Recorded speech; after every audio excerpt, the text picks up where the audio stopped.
무자식이 상팔자라는 말이 있잖아요. 나이를 좀 먹고 나면 자식 때문에 어깨 펴고 산다고, 자식 없으면 서러운 일밖에 없다고 그러던데, 그것도 다 자식 나름인가 봅니다. 이제 70을 바라보는 나이에 아들놈 하나 때문에 마음 편히 살지 못했던 것 같은데, 결혼하고 정신 차린 줄로만 알았던 아들이 며느리랑 같이 헷가닥 돌아 속을 두 배로 썩이고 있네요.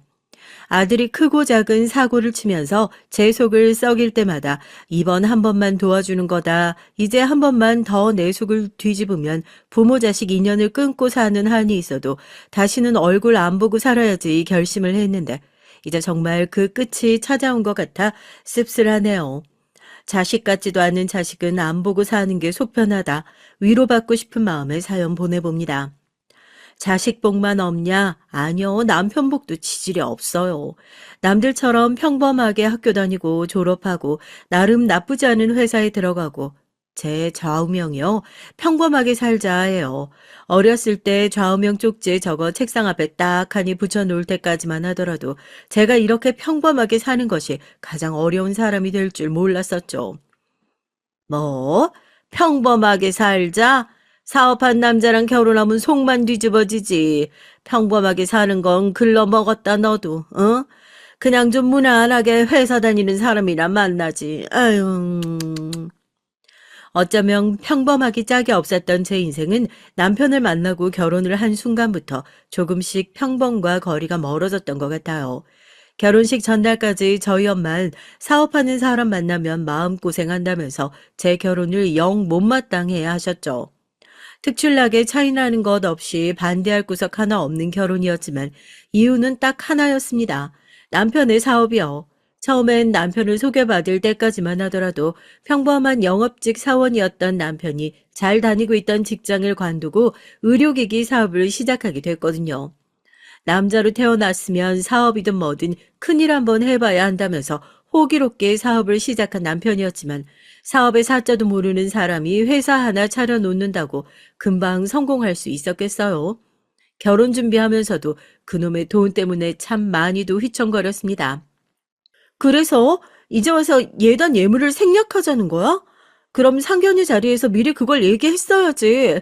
그때까지만 하더라도 문제 없다고 호언장담을 해놓고 갑자기 손바닥 뒤집듯이 말을 바꿔버리면 난 친정 가서 뭐라 그래. 아, 나 진짜 몰라. 당신이 이해 좀 해줘, 응? 날짜 다 잡아놓고 이제 와서 물을 수도 없잖아.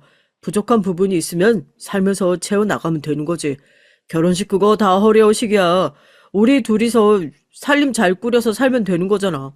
사업 안정되고 나면 당신 못 해줬던 거 내가 다 해줄 테니까. 사업하는 남자 어지간한 깜냥으로 몸 만난다는 엄마의 말이 사실이더라고요. 당장 회사에 들어가야 할 돈이 너무 많아서 하기로 했던 예단 예물 몽땅 생략하고 식대며 뭐며 돈 나갈 것들 저희 친정에서 무리해서 다 냈습니다. 친정 부모님한테 그렇게 죄송스러울 수가 없더라고요. 그렇게 내 고집만으로 밀어붙인 결혼하면서 남편 말처럼 그래 우리 두 사람만 화목하게 잘 살면 그만이지. 결혼식 그거 다 남들 보여주기 위한 쇼일 뿐이다. 그러면서 위안 삼았어요. 하지만 화목한 결혼 생활은 안정적인 호주머니에서 나온다는 걸 결혼 이후 뼈저리게 느꼈습니다. 다이아 반지 하나 해줄 돈도 없어서 금반지 나눠 끼고 식 올린 살림살이가 하루아침에 나아질 수 있을 리 없죠. 이 고비만 지나가고 나면 괜찮아질 거라는 말만 철석같이 믿었는데 남편의 사업은 점점 내리막길로 내려가며 가속도가 붙어가더군요. 그거 한번 살려보겠다고 저도 원래 하던 일 정리하고 남편 회사 나가 일을 돕기 시작했는데 살림살이는 여전히 제자리 걸음이지.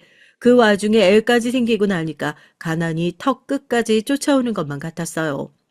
의료기기 사업이다 보니 영업이 거의 8할이잖아요.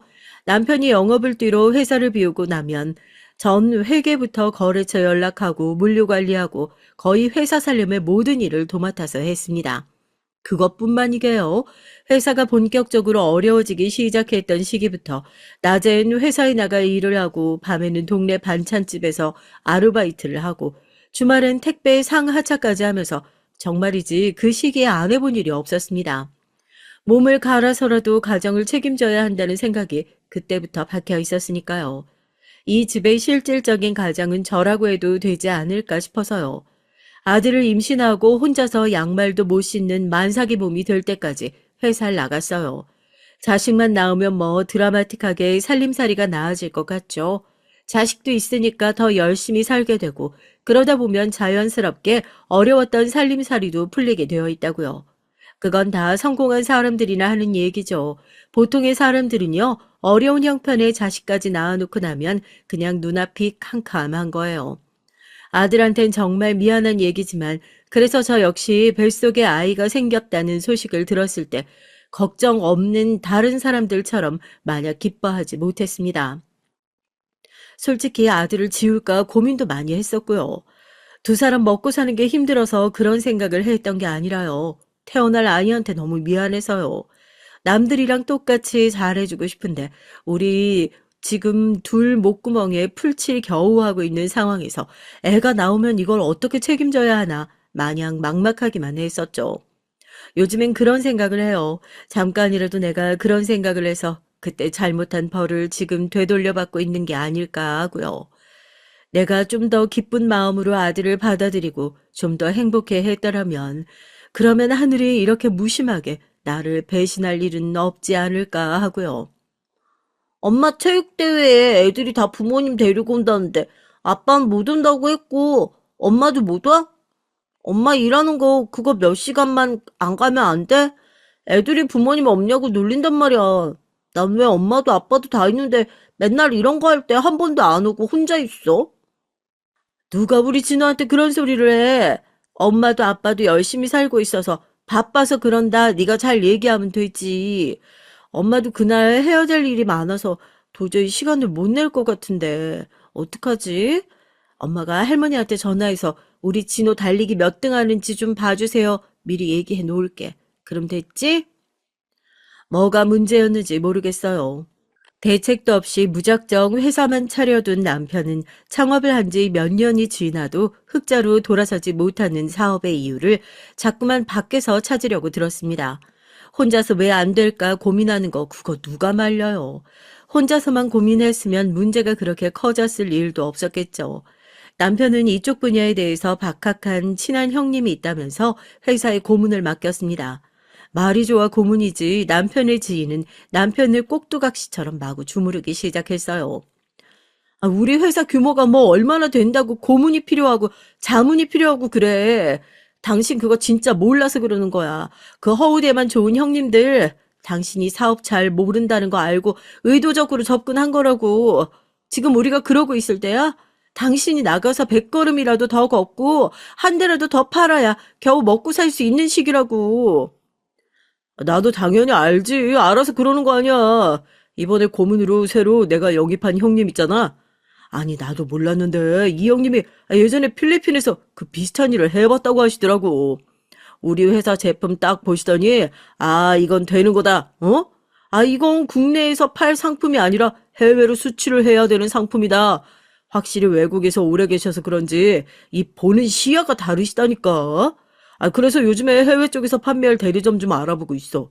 여보, 지금이야 뭐 잘 안 되는 것 같이 보이기도 하지만 한 번도 성공을 해본 적이 없으니까 또 실패하겠거니 그렇게 생각하는데 아, 이번엔 다르다니까.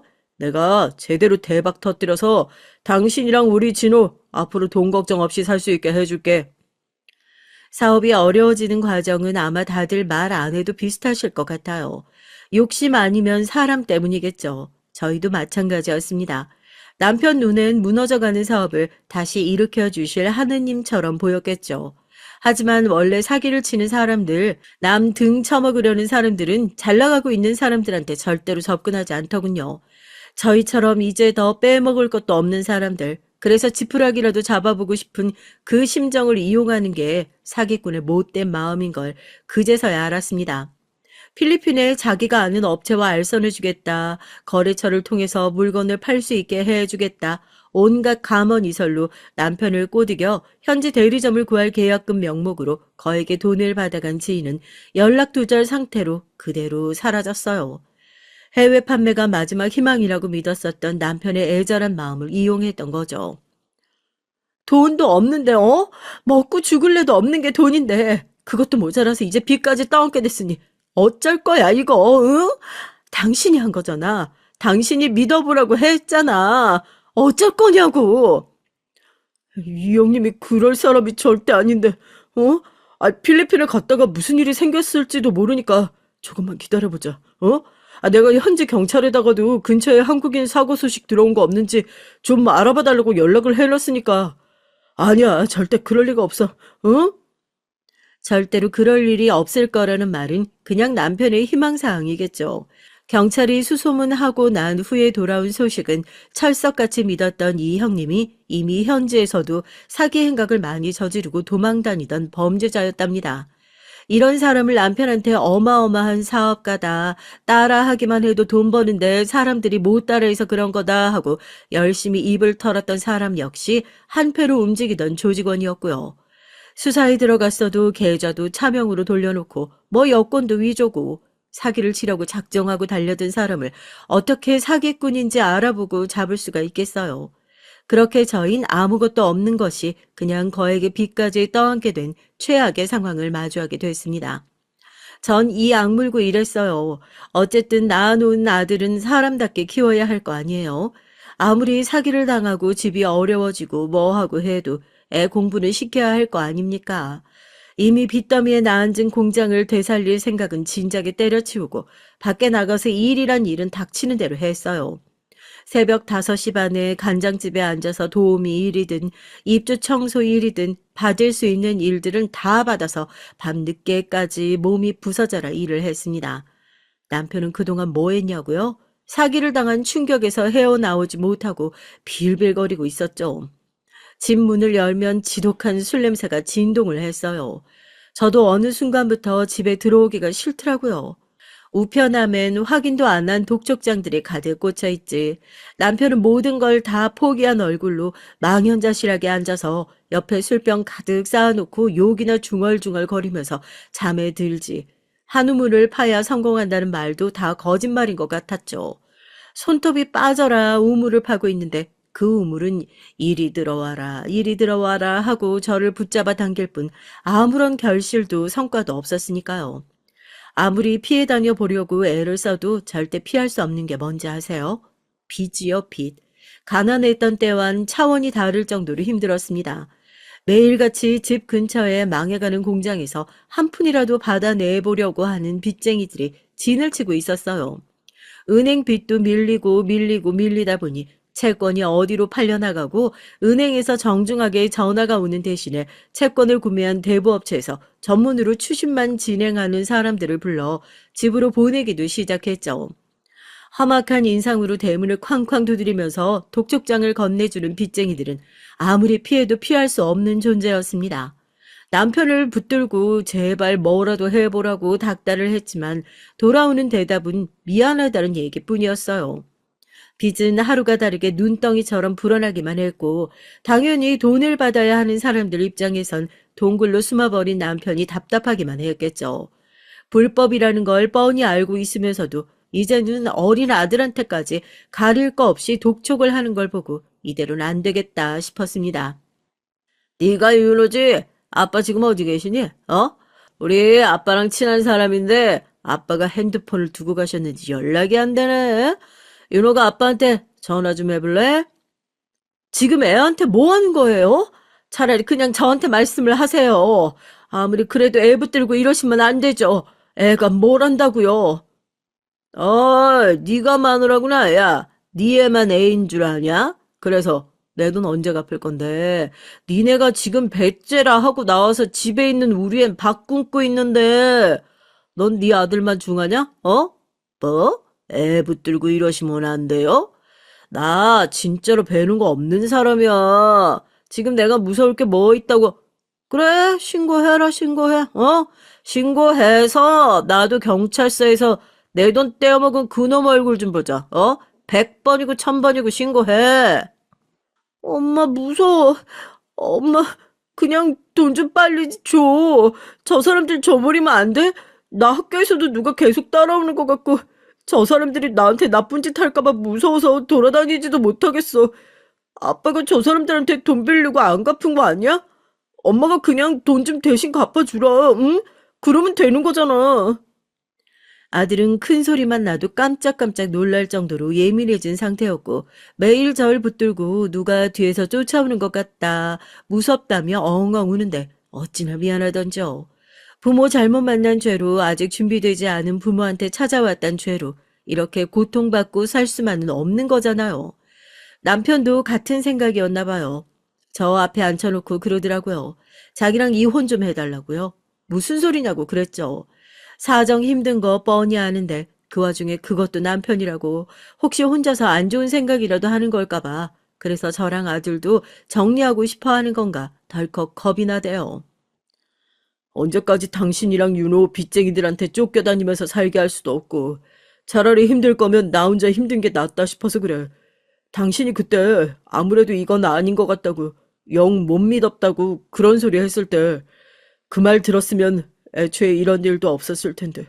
괜히 사업한답시고 나대면서 가족들 불구덩이로 등 떠민 건 나니까, 이제서라도 내가 다 책임질게. 나쁜 생각하는 것도 아니고, 나 가장이잖아. 그래도 내가 가족을 지켜야지. 누가 지키겠어. 저 이혼하면서 시어머니한테 욕도 엄청 먹었어요. 식구란 게 그렇게 남편 배신하고 아들 데리고 도망가 버리면 좋으냐고 하면서요. 마음은 무거웠지만 그땐 정말 별다른 선택지가 없었습니다.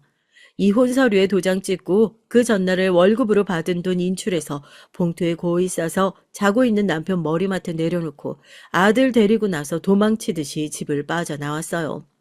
남편 아마 그날 안 자고 있었을 거예요. 입술을 어찌나 꽉 물고 있든지 입술이 파들파들 떨리는 게 제 눈에 다 보일 정도였으니까요.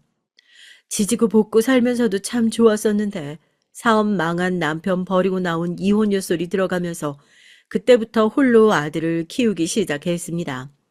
제가 그랬잖아요. 아들한테 미안한 것이 참 많다고요.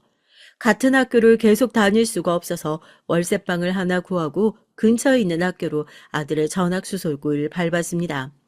동네를 옮기고 나면 근처에 내 얼굴을 아는 사람 하나도 없으니까 정말 아무 일도 없었던 것처럼 새롭게 시작할 수 있지 않을까 싶었는데요. 과거를 세탁하는 것도 그리 쉬운 일이 아니더라고요. 대체 어떻게 소문이 났는지 몰라도 이미 저희가 이 동네로 이사를 오고 아들이 전학 오게 된 이유에 대해 근처에 사는 사람들은 죄다 알고 있는 눈치였어요. 저희 아들은 다시 한번 그 싸늘한 눈빛 속에서 피해자가 될 수밖에 없었습니다. 네? 윤호가요? 아니, 걔가 그럴 애가 절대 아닌데. 대체 무슨 일로. 알겠어요, 선생님. 지금 제가 바로 학교로 가겠습니다. 아유, 정말 죄송합니다. 정말 죄송해요.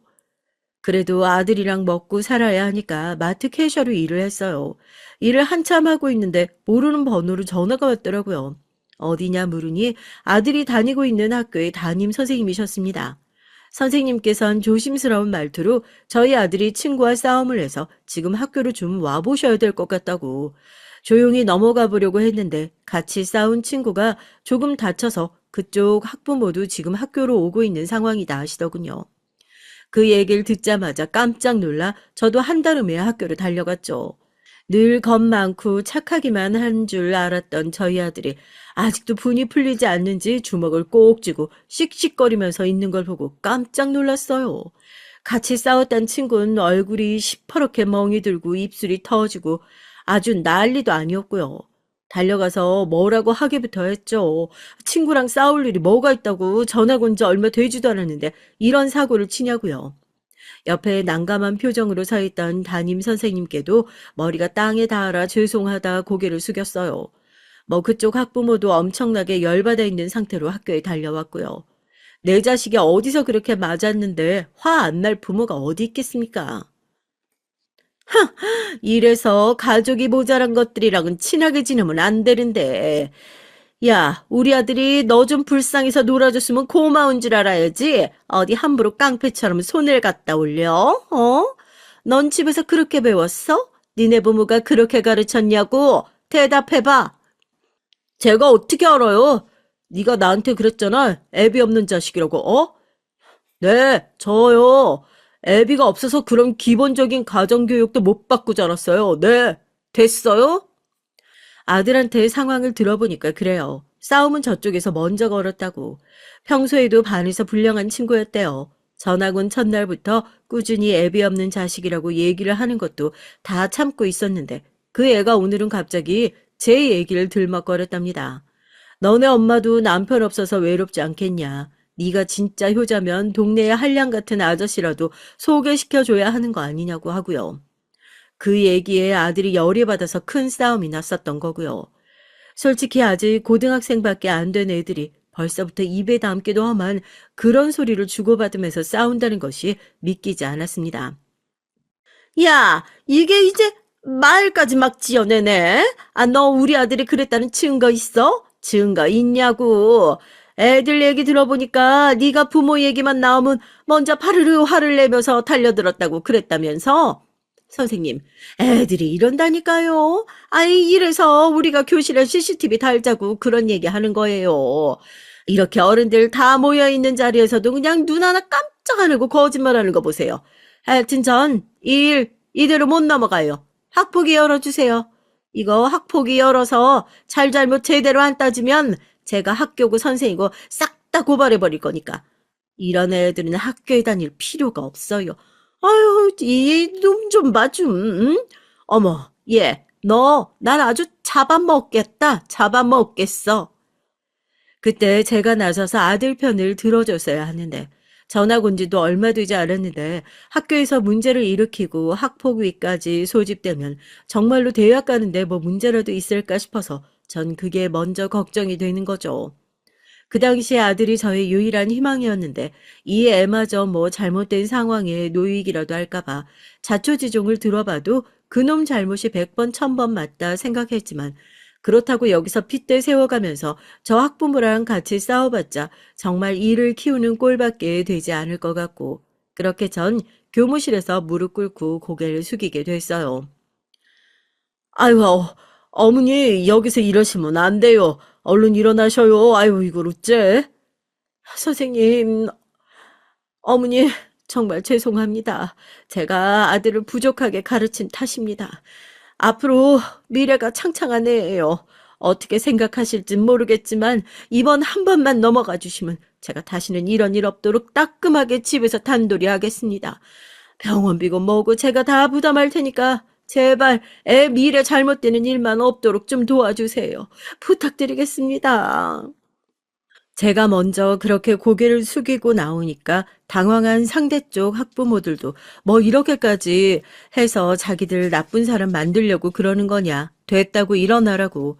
그러면 병원비를 포함해서 합의금만 깔끔하게 받고 마무리를 하자고 얘기를 했죠. 뭐 이사를 가고 뭐 하고 그런 계획들 싸그리 다 없어졌고 그동안 찔끔 벌어놓은 돈은 합의금으로 전부 나갔죠. 아마 아들과 제가 멀어졌던 계기, 아니, 다시 얘기해야겠네요. 아들이 저한테로부터 멀어졌던 계기를 굳이 따지자면 그날이 아니었을까 싶어요. 집으로 돌아오는 길에 아들은 저한테 처음으로 버럭 소리를 지르더라고요. 자기가 잘못한 게 없는데 왜 엄마 마음대로 무릎을 꿇냐고요. 저도 제 딴에 속상해서 그런 아들한테 속도 없다고 그냥 평소처럼 참고 넘어가지 왜 그런 말도 안 되는 소리에 일일이 반응을 해줘서 이런 일을 만드냐고 화를 냈죠. 엄만 늘 그런 식이야, 알아? 어렸을 때부터 그랬지. 그냥 사과하면 빨리 끝나니까 잘못한 것도 없는데 죄송합니다, 죄송합니다. 말만 하고. 내 기분은 생각도 안 해봤어? 난 엄마가 끝까지 우리 아들은 당당하다고 얘가 잘못한 게 뭐 있냐고 편이라도 들어줄 줄 알았어. 엄마가 그 자리에서 무릎 꿇고 고개 숙인 덕분에 나만 등신된 거라고. 앞으로는 어줍지 않게 내 걱정해주는 척 하지 마. 엄마가 하는 거 그거 걱정 아니야. 내 생각하면 절대 그럴 수 없지. 그 얘기 듣는데 참 억울하고 서운하더라고요. 저 아들 낳은 이후로 정말 죽어라 열심히 일을 했어요. 사업 때문에 집이 시끄러울 때 남편과 이혼하기 전에 신경 못 써준 거야. 물론 많죠. 가족이니까 그런 부분 당연히 이해해 줄 거라고 생각했고요. 너무 어린 아들한테 과한 것들을 바랐던 걸까요? 그 뒤로부터 아들은 툭 하면 엄마가 나한테 해준 게 뭐가 있냐. 차라리 그냥 그 집에서 굶어 죽게 놔두고 나오질 그랬냐 하는 폭언을 서스럼 없이 했죠. 그렇게 1년, 2년이 지나고 아들이 성인이 되고 난 후엔 정말 제 말에는 대답도 하지 않는, 자기가 필요할 때가 아니면 말도 걸지 않는 그런 서먹하고 소원한 사이가 돼버리고 말았습니다. 너 언제까지 그렇게 엇나갈 거야, 응?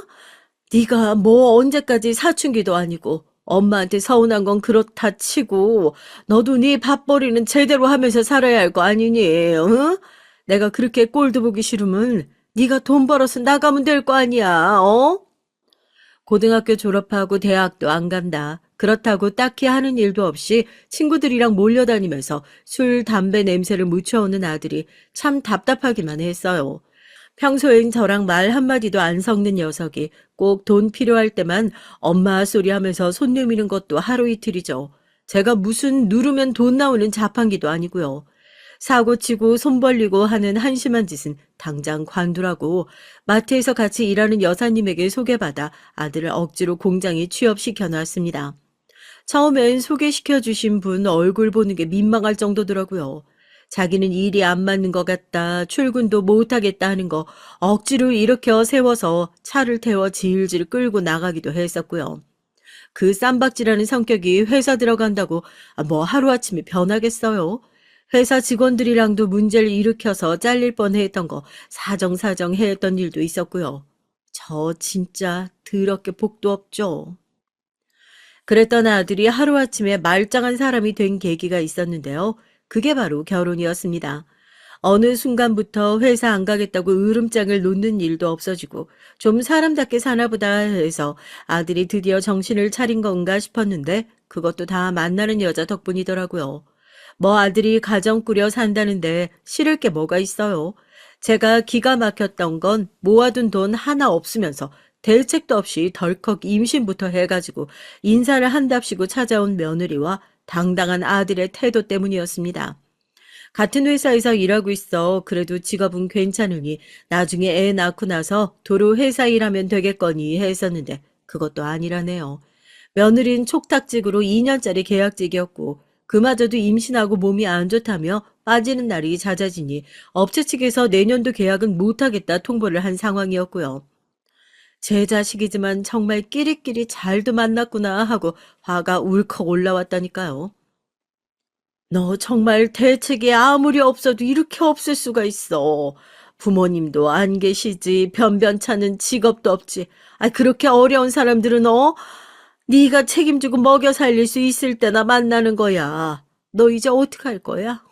네가 무슨 수로 식구들 먹여 살릴 건데. 너 니네 아빠처럼 되고 싶어서 그러는 거야? 그렇게 혼자서 가족들 다 고생시키고 싶어서 그러는 거냐고, 지금. 울컥하는 마음에 해서는 안 될 소리까지 기어이 입 밖으로 내게 만들더라고요. 그래도 어쩌겠어요. 아무리 미워 죽을 것 같아도 이혼 때문에 한 번 상처받은 자식 제가 또 내칠 수 없지 않겠습니까? 며느리는 또 무슨 죄예요. 애까지 가진 마당에 여기서 더 인생을 망치게 할 수는 없겠다 싶어서 제 이름으로 대출까지 받아서 전세자금 마련해 주어 두 사람이 살 신혼집을 마련해 줬습니다. 배가 너무 부르기도 했고 결혼식까지 치를 여유는 없어서 혼인신고만 빠르게 올렸고요. 그래도 신혼 기분이라도 내라 하고 제주도 여행도 한번 보내줬었네요. 아무리 밉다 답답하다 해도 새 식구 들어오고 나니까 저도 그렇게 어머님 소리하면서 쫓아다니는 며느리가 예뻐 보이긴 하더라고요. 부모님도 없다고 그러니까 얼마나 짠해요. 그래도 내 식구로 들어온 사람인데 내가 잘 챙겨야겠다 싶어서 그렇게 예뻐라 했었어요. 입덧 때문에 혹시 밥이라도 잘 못 먹을까 싶어 매일 반찬 싸다 날러. 몸 무거워서 집안일하는 거 힘들까 싶어 집에 가서 청소 대신 해줘, 빨래 대신 해줘.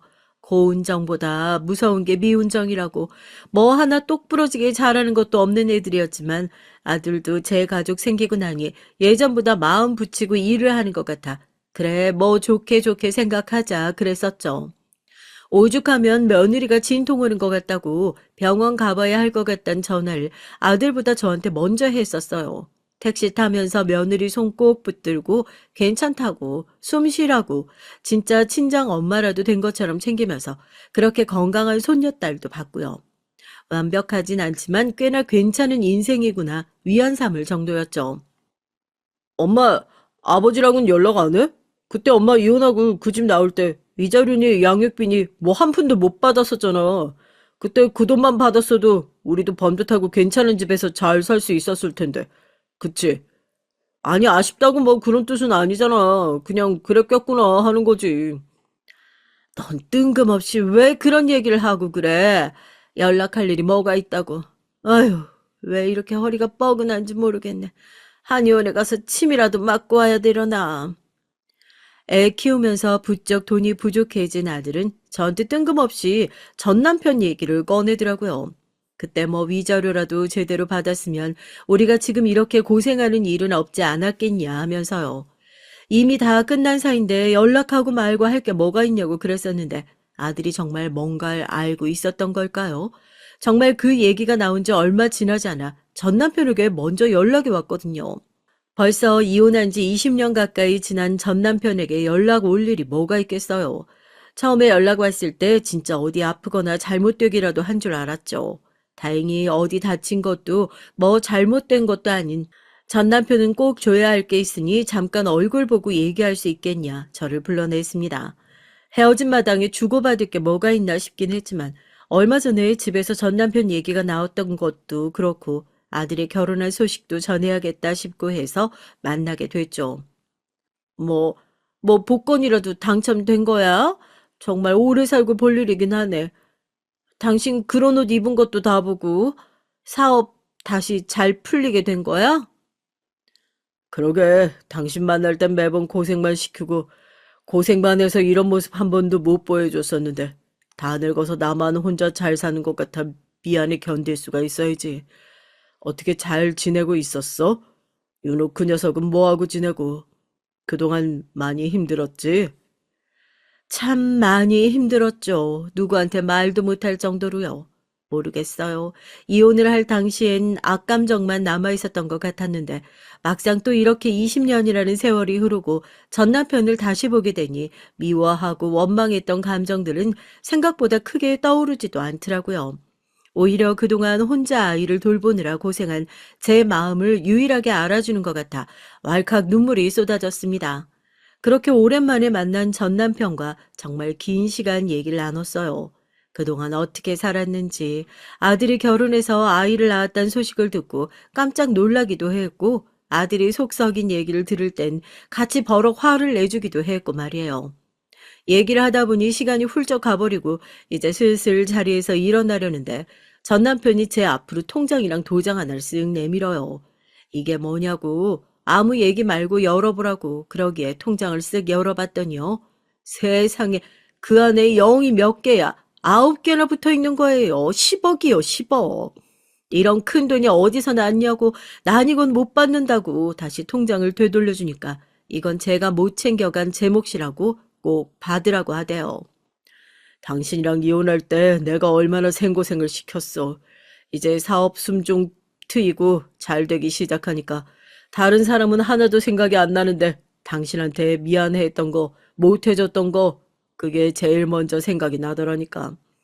이거 내가 그때 못 줬던 위자료에 20년 동안 차곡차곡 이자 붙은 거라 생각하고 받아줘.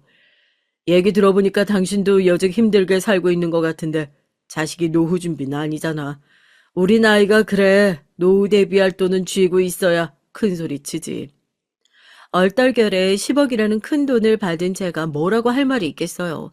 그냥 그동안 고생하면서도 살아왔던 것들이 어떤 식으로든 보상을 받게 되는구나 싶더라고요. 집으로 돌아가는 길에도 가방에 통장이 혹시 어디 발이 달려서 도망가기라도 할까봐 가방을 꼭 끌어안고 이게 꿈인지 생신지 믿기지가 않아서 얼떨떨한 얼굴로 몇 번이나 볼을 꼬집어가며 들어갔습니다. 집에 오자마자 제 통장을 모아두은 곳에 통장 잘 넣어두고 아직도 쿵쿵거리는 가슴 부여잡고 겨우 잠에 들었죠. 갑작스럽게 생긴 그 재물 때문에 무슨 파행을 겪을지 꿈도 꾸지 못한 채 말입니다. 다음날 아침 부산스러운 소리에 잠에서 깨 일어나니 아들과 며느리가 집에 와 있었어요. 평소에도 비밀번호를 공유하고 집에 들락날락하는 사이였으니 연락도 없이 찾아온 아들 내외에 놀라지도 않고 무슨 일이냐 하고 일어나니 두 사람이 눈을 동그랗게 뜨고 저한테 통장을 내밀더라고요. 전 남편에게 받은 돈이요. 분명히 통장을 서랍 안에 잘 넣어뒀는데 저걸 어떻게 찾았지 하고 의아할 틈도 없이 이게 대체 무슨 돈이냐고 아버지한테 돈 받았냐고 아들이 다그쳐 묻는 겁니다. 뭐 사실 숨길 일도 없잖아요. 이래저래 해서 받았다 하고 얘기했죠. 그러니까 이걸 위자료랑 양육비 명목으로 받았다는 거지? 그러면 따지고 보면 이 돈 중에 내 몫도 있는 거 아니야. 진작에 아버지한테 받았어야 할 돈 이제야 받은 거잖아. 뭐? 그게 무슨 말 같지도 않은 소리야. 니네 아버지랑 이혼할 때 받았어야 하는 위자료에 내가 너 키우면서 받아야 할 돈이 양육비인데 거기에 무슨 네 몫이 있다는 거야?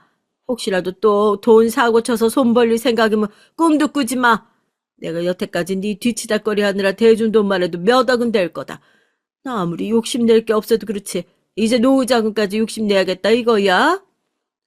황당한 소리를 해대는 아들에게 이건 네 몫도 아니니 탐내지 말아라 버럭 화를 내는데 순간 혈압이 팍 올라서 그런지 어깨며 허리가 부러진 것처럼 아프더라고요. 앓는 소리를 내면서 바닥에 주저앉으니까 며느리가 놀라서 절 부축했고요. 그렇게 두 사람의 부축을 받아 병원에 가보니 디스크가 터졌답니다. 그동안 몸을 그렇게 함부로 썼으니 고장나는 것도 무리는 아니었죠. 결국 급하게 디스크 수술을 받게 됐어요.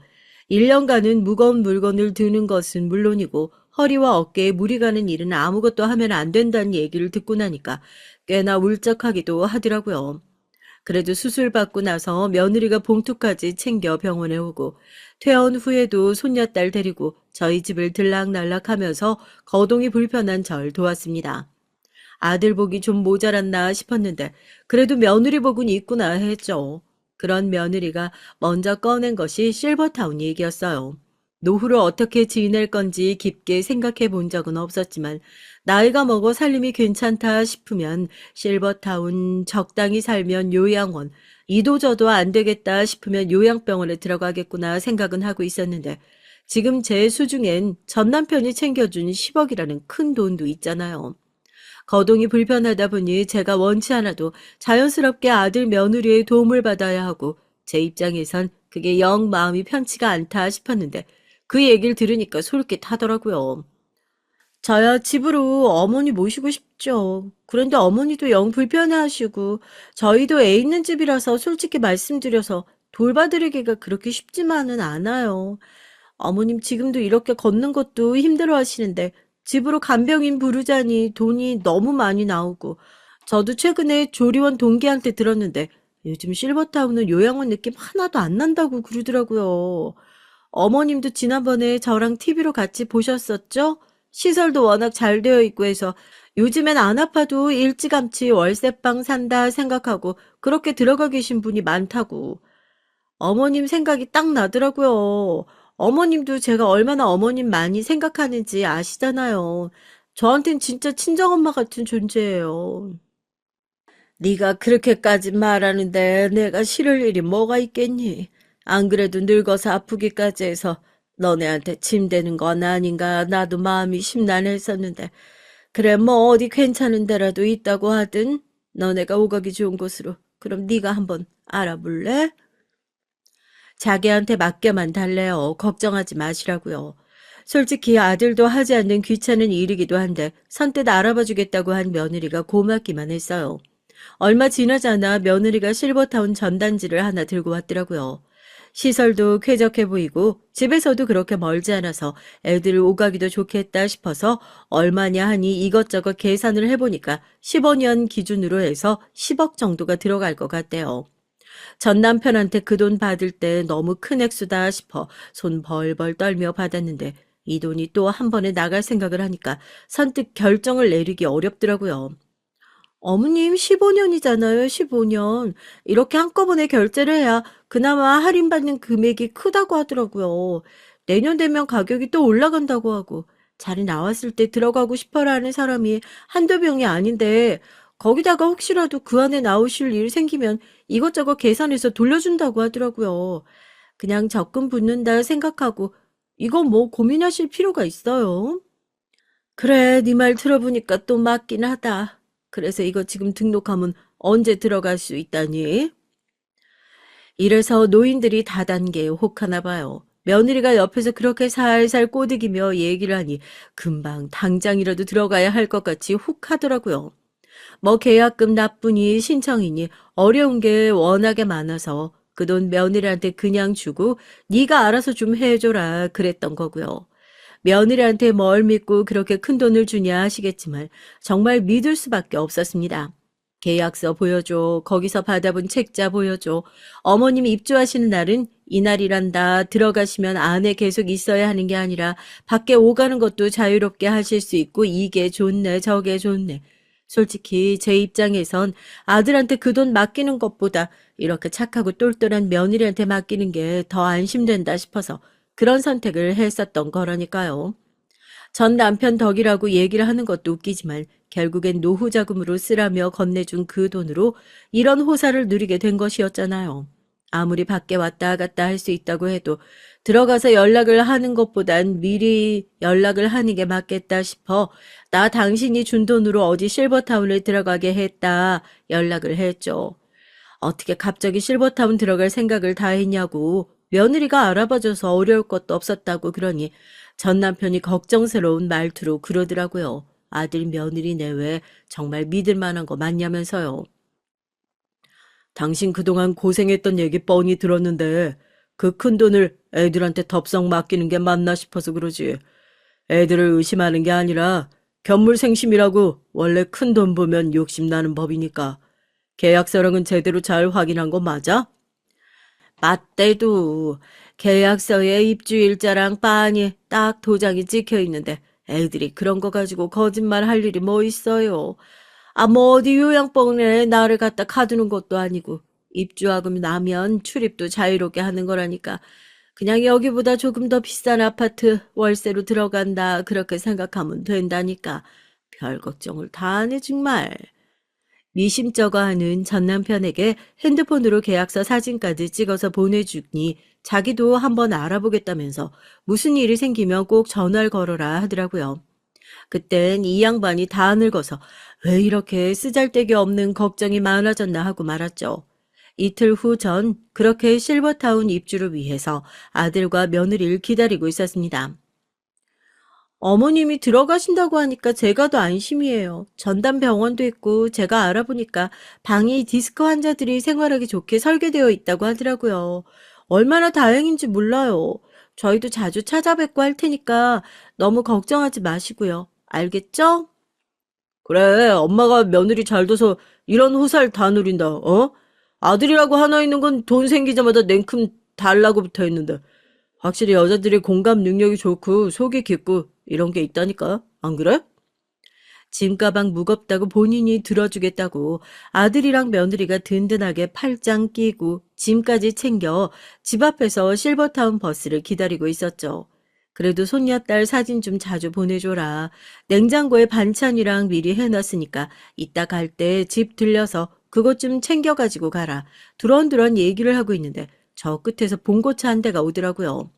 순간 두 사람이 제 팔을 단단히 붙잡는 느낌이 들었습니다. 허리가 아픈 제가 흔들흔들 거리면서 아프기라도 할까봐 부축을 해주나 했는데 핸드폰 좀 보게 손 좀 줘봐라 하는데 제 얘기도 못 들은 척 더 세게 팔짱을 껴오더라고요. 이거 뭔가 잘못됐구나 그때 깨달았죠. 어머님, 아들이나 며느리나 한 식구인데 뭐하러 그걸 믿으셨어요? 네? 이 병원이나 저 병원이나 매 한 가지니까 들어가셔서 편하게 푹 쉬세요. 아시겠죠? 봉고차가 점점 가까워져 오고 전 그제야 아들과 며느리의 수작질이 뭔지 알게 됐습니다. 저희 앞에 멈춰선 차는 실버타운 버스가 아닌 근교에 있는 모 정신병원의 차량이었으니까요. 지금 이게 뭐 하는 거냐고 당장 놓으라고 소리를 지르는 저를 무시하고 며느린 차량에서 내린 병원 직원이 내민 차트에 동의서에 사인을 했습니다. 순간 어떻게 그런 생각이 들었는지 모르겠지만 며느리가 차트에 서명을 하기 위해 제 팔을 놓자마자 핸드폰을 꺼내들어 최근 통화 목록에서 제일 위에 있는 사람에게 이 사실을 알리고자 통화 버튼을 눌렀죠. 공교롭게도 그 사람은 끝까지 아들에 대한 의심을 놓지 않았던 제 전 남편이었습니다. 뭐야, 인노인네 어디다 전화를 거는 거야? 여보, 어머니 핸드폰 좀 뺏어봐. 신호음이 몇 번 울리지도 않았는데 바로 눈치를 챈 아들이 제 팔을 더 세게 붙잡고 며느린 그대로 제 손에서 핸드폰을 빼앗아 전화를 툭 끊고 핸드폰을 땅바닥에 집어 던졌습니다. 이대로 꼼짝없이 정신병원에 끌려가게 생겼구나 했는데 저 멀리서 사이렌 소리가 들리더라고요. 경찰차 한 대가 저희 앞에 멈춰섰고 그곳에서 내린 건 바로 제 전 남편이었습니다. 어머니, 아버지가 여기를 어떻게... 난 너같이 파렴치한 짐승 같은 놈 자식으로 둔 적 없다. 당장 그 팔 못 놔. 여기 두 사람 전부 연행에 가세요. 그제야 아들이 놀라서 제 팔을 놓고 며느리 눈치를 슬슬 보며 뒷걸음질을 치더라고요. 하지만 재빠르게 경찰들이 그 두 사람을 연행해 경찰차에 태우곤 저를 살폈습니다. 저희 거기 정신병원에서 나오신 직원분들도 참고인 조사하게 차키 저한테 주시고 경찰차 타세요. 형법 제276조, 형법 제347조에 의거해서 강금 미수죄, 사기 미수죄가 성립할 수 있고 특정 범죄 가중 처벌 등에 관한 법률이 적용될 수 있습니다. 아시겠어요? 너무 놀라 손을 덜덜 떨며 바닥에 털썩 주저앉으니 전 남편이 얼른 달려와서 절 부축해 일으켜 세웠어요. 대체 이게 어떻게 된 일이냐고, 당신은 어떻게 알고 온 거냐고, 경찰서에 가서 전부 설명해 주겠다 얘기하는 전 남편을 따라가고 들은 얘기들은 그야말로 충격 그 자체였습니다. 제가 전화를 하고 계약서까지 확인했는데도 미심쩍은 느낌을 지울 수가 없었던 전 남편은 과거 의료기기 영업을 했던 병원의 의사들에게 계약서를 보내며 확인을 했대요. 그중 한 의사가 실버타운을 운영하는 사장에게 넌지시 계약 내용을 확인했고 실제 그 실버타운의 계약자 중에 제 이름은 아무데도 없다는 걸 알게 된 전 남편은 이 모든 것이 사기극이란 걸 눈치챘었던 것이었고요. 진작에 가서 도와줬어야 됐는데 그랬다가 저놈들이 제대로 처벌도 못 받을 것 같아서 현행범으로 체포해야겠다 하고 당신 들어가는 시간에 맞춰서 경찰 대동한 거지. 조금만 늦었어도 정말 큰일 날 뻔했어. 저런 놈들이 어떻게 자식이라고. 얘기를 다 들었는데도 믿기지도 않고 내 뱃속에서 10달 동안 품고 있던 놈한테 이런 배신을 당할 것이라곤 정말 생각지도 못했으니까요. 덜덜 떨고 있는 절 대신에 조사를 받고 있던 아들의 멱살을 틀어준 남편이 그대로 아들의 얼굴에 침을 탁 하고 뱉었습니다. 그깟 돈이 뭐라고 그게 욕심나서 자기 몸을 정신병원에 갖다 가둘 생각을 해. 네가 딱 이 정도 수준인 거야. 길바닥에 침 뱉는 것처럼 네 수준이 딱 길바닥밖에 안 되는 거라고. 내가 네 놈들 무슨 수를 써서라도 콩밥 먹게 해줄 테니까 딱 기다려. 알겠어? 그제 아들은 제 앞에 무릎을 꿇고 한 번만 용서해달라. 자기가 정신이 나갔던 것 같다. 돈 때문에 눈이 멀었던 것 같아 애걸복걸 사정을 했지만 남편은 저런 것들을 보고 마음 약해질 필요도 없다며 저를 부축해 경찰서를 나갔어요. 어떻게 이런 기가 막힌 일이 있을 수 있는지 눈물만이 눈앞을 가릴 뿐이었습니다. 결국 두 사람은 모든 것이 미수에 그치긴 했지만 얼마 전 실형 선고를 받게 됐어요. 특히 이 사건을 주도적으로 공모한 며느리는 제 아들보다 높은 형량을 선고받았다 하더군요. 하나밖에 없는 자식 그리고 친딸처럼 아꼈던 며느리를 옥살이 시킨다는 것이 정말 맞는 일인가 마음 아픈 순간도 있었지만 그 물러터진 마음이 어쩌면 지금의 괴물 같은 아들을 만들어낸 게 아닐까 싶어 이제서라도 늦었지만 마음 굳게 먹고 제 아들이 죄값 다 치르고 제대로 반성하고 나올 수 있도록 하려고요. 죽을 고비에서 살아 돌아왔으니 저 역시도 그동안 부모로서 제대로 교육시키지 못했던 어두운 과오들을 반성하는 마음으로 사연을 보내봅니다. 안녕하세요. 저는 50대 초반에 접어든 기물이라고 합니다. 얼마 전 전 이혼을 하고 돌싱이 됐는데요. 이번 일을 통해 느낀 바도 크고 인생의 교훈 하나를 얻어가는 느낌이에요. 가장 큰 교훈은 옆에 있는 사람을 전적으로 믿지 말라는 교훈이었습니다.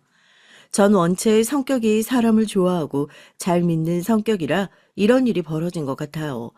혹시 저처럼 이혼을 하시거나 혹은 가까웠던 사람과 갈라진 경험이 있으신 분들이라면 오늘 제 사연에 많이 공감해 들으실 것 같습니다. 이번 사연 반전도 있으니까 꼭 끝까지 들어주시면 감사하겠어요. 먼저 제 소개를 해드려야 할 것 같은데요. 전 현재 제 딸과 함께 부모님이 있는 곳에서 인터넷으로 농작물을 판매하는 일을 하고 있고요. 주로 판매하는 분야는 과일입니다. 요즘엔 정신없이 바쁠 때예요. 이렇게 바쁠 땐 인터넷이 아주 익숙하지 않은 터라 딸의 도움을 받으며 일을 하고 있습니다. 요즘은 백화점이나 마트를 가지 않고 인터넷에서 과일 세트를 주문하시는 분들이 많기 때문에 저희에겐 고마운 일인데요. 오늘도 하나하나 정성스레 들어온 주문을 확인하고 택배 업체에 보내면서 하루 일과를 마치고 이렇게 글을 쓰게 됐어요. 처음부터 제가 인터넷으로 과일 판매 일을 한 것은 아니고요. 전 원래 증권회사에서 일을 하고 있었습니다. 제가 몸담았던 증권회사는 이름이 알려진 큰 회사였던지라 짐작하시겠지만 굉장히 바쁘고 특히 바쁜 시즌이 되면 컵라면으로 끼니를 때워야 할 만큼 정말 열심히 일했어요. 이유는 가족을 먹여 살리기 위해서였죠. 제겐 아내와 토끼 같은 두 딸이 있었는데 두 딸은 쌍둥이입니다. 아내는 저와 처음 만났을 때부터 자식은 하나면 족하다고 못 박아 두었는데 하늘의 축복처럼 쌍둥이가 태어나는 바람에 두 명의 자식을 두게 됐어요. 이쁜 딸들을 보면 힘들어도 내가 열심히 일해야 이 아이들 대학도 보내고 결혼도 시킬 수 있겠다 싶어서 정말 숨 돌릴 틈 없이 달려온 것 같습니다. 아내는 지인의 소개를 통해서 만나게 됐어요.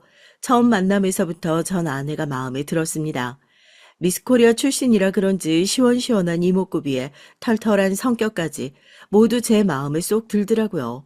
이런 말 하면 속물이라고 보실 수도 있겠지만 친구에게 미스코리아 출신이란 얘기를 들었을 때부터 전 사실 아내와 연애를 하고 싶었어요. 직접 만나보니 성격도 잘 맞아 아내에게 꼭 마음에 드는 남자가 되어 결혼까지 하고 싶었고요. 근데 아내와 만나면서 아내가 저란 사람보단 조건을 더 마음에 두고 있다는 걸 알 수 있었죠. 우리 씨는 증권회사에서 일하신다고 들었는데 그럼 연봉이 어느 정도예요? 부모님이 건물이나 땅 갖고 있으신 건 있고요?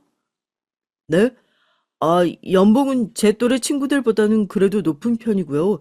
부모님은 그냥 시골에서 농사 지으시는 분들이라 딱히 뭐 큰 재산이랄 건 없어요. 근데 저희 할아버지가 서울에 가진 땅이 있어서 돌아가시면 부모님께 물려주신다고 했고요. 어머, 그래요? 확실해요? 확실히 주시겠다고 했어요? 전 사실 결혼은 현실적인 거라고 생각하거든요.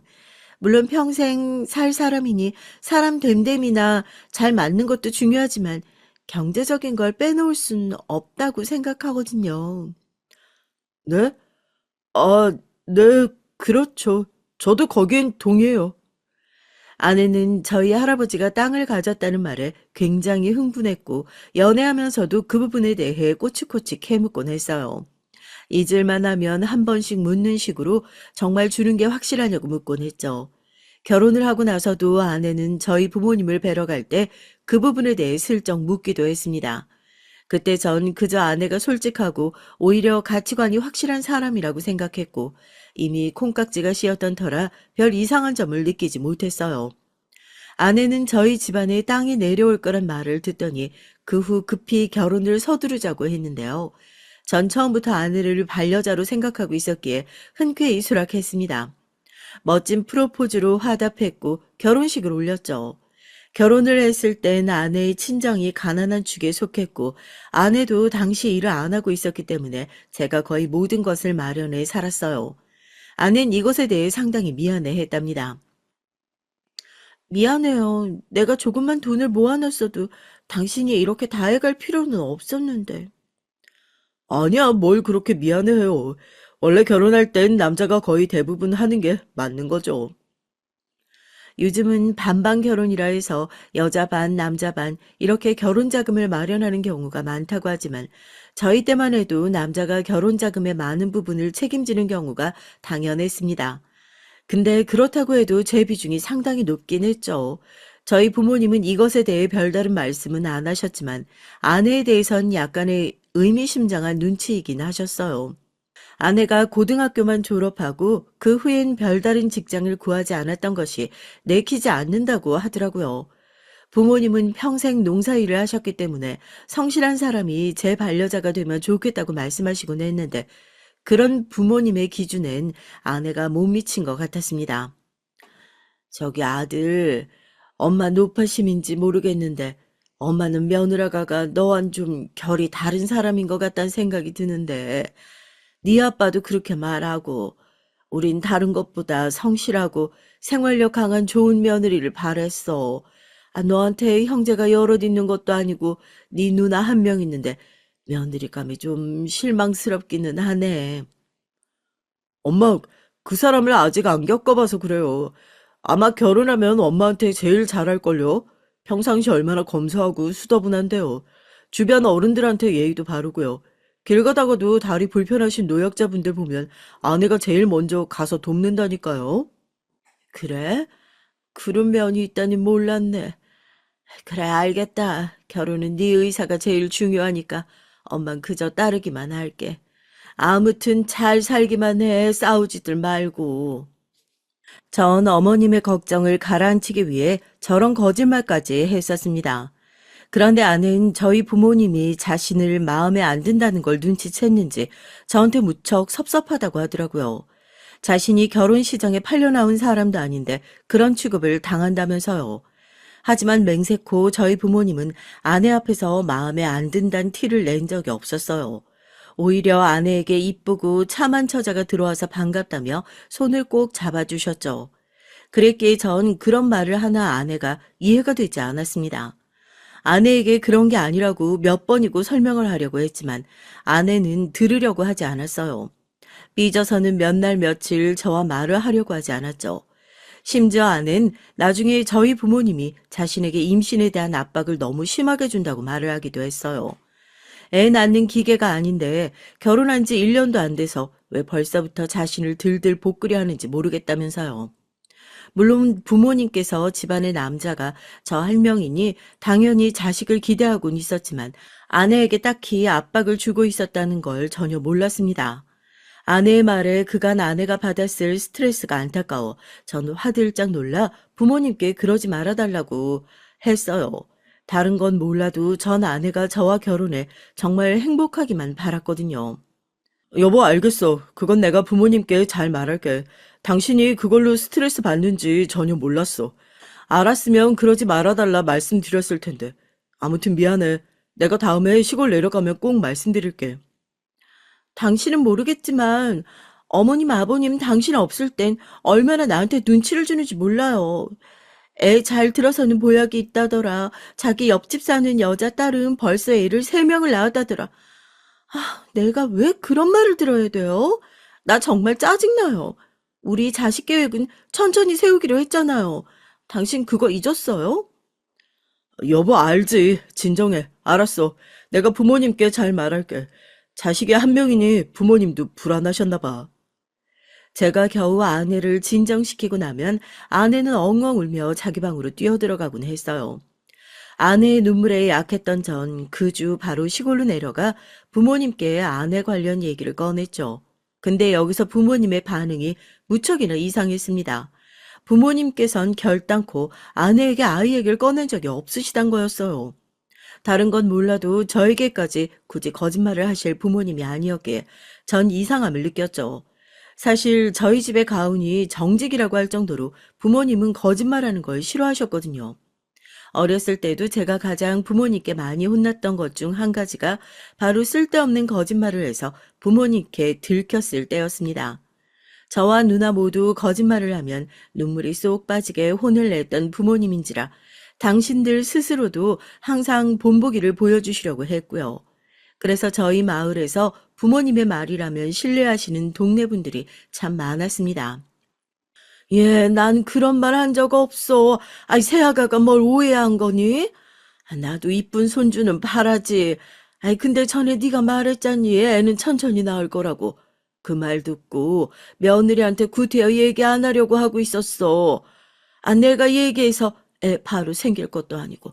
아이는 하늘이 점주해 주는 건데, 아, 못하루 내가 얘기를 하니? 그래, 우린 절대 그런 말 한 적 없다. 그나저나 새아간 왜 그런 말을 너한테 하는 게야? 그러게요, 저도 모르겠네요. 엄마 아빠는 그런 말씀 하신 적 없다는 거죠? 부모님은 고개를 끄덕이셨어요. 전 참 난감했습니다. 한편 아내가 왜 그런 말을 했는지 의아하기도 했고요. 하지만 당시 전 아내의 본 모습을 전혀 모르고 있었기에 누굴 믿어야 할지 혼란스럽기도 했습니다. 전 고민을 하다가 솔직하게 부모님과 나눈 대화를 아내에게 말했죠.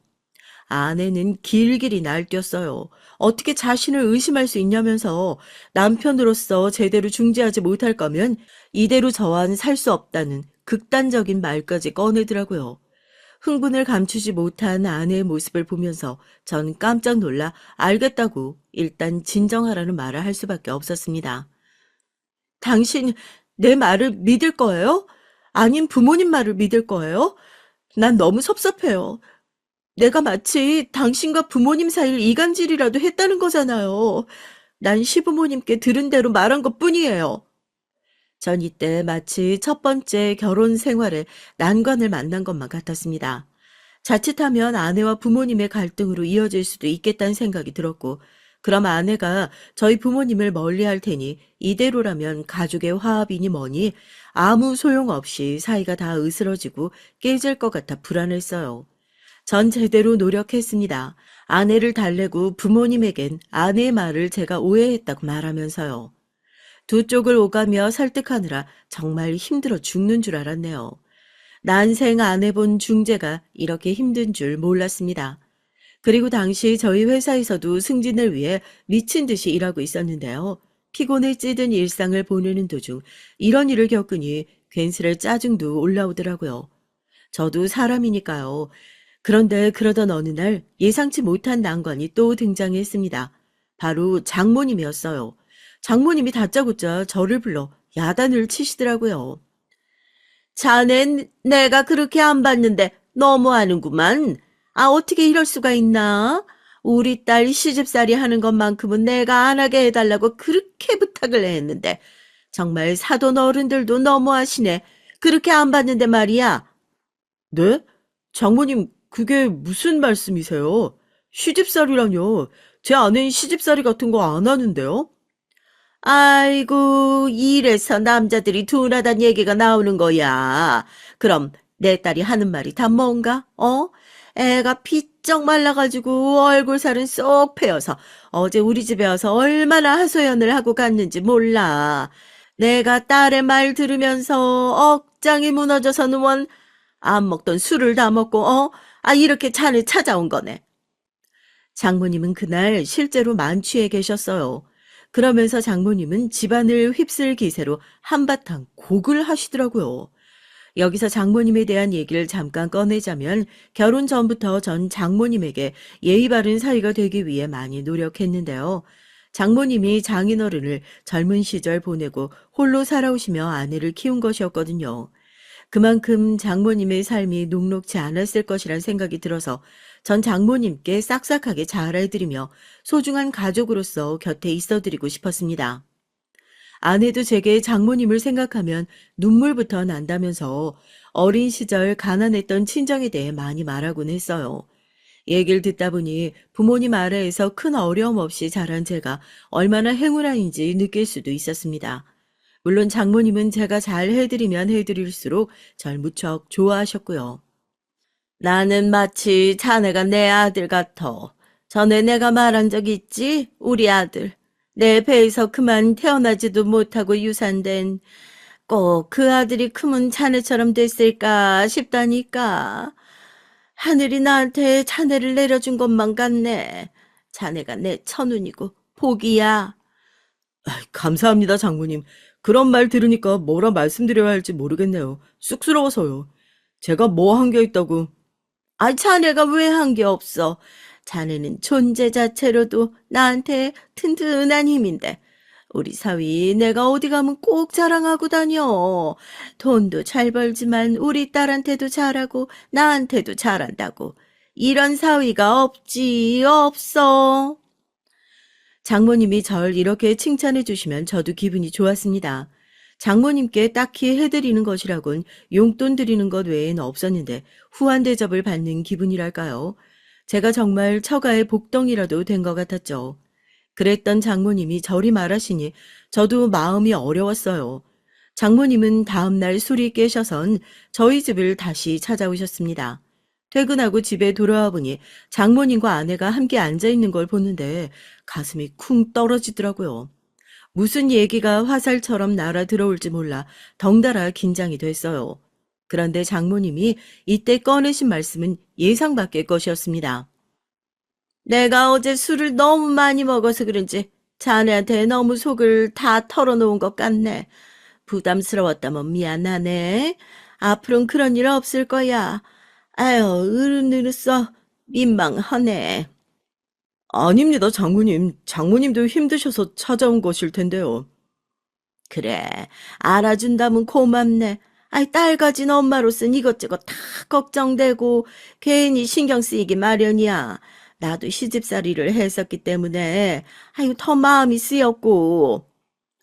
네, 장모님 이해합니다. 오해는 하지 말아주세요. 장모님은 저와의 사이를 좋게 풀고 싶어 오셨다고 했고 그에 저도 덩달아 화답해 드렸죠. 어쨌든 어른이 먼저 오셔서 사과까지 하셨으니까요.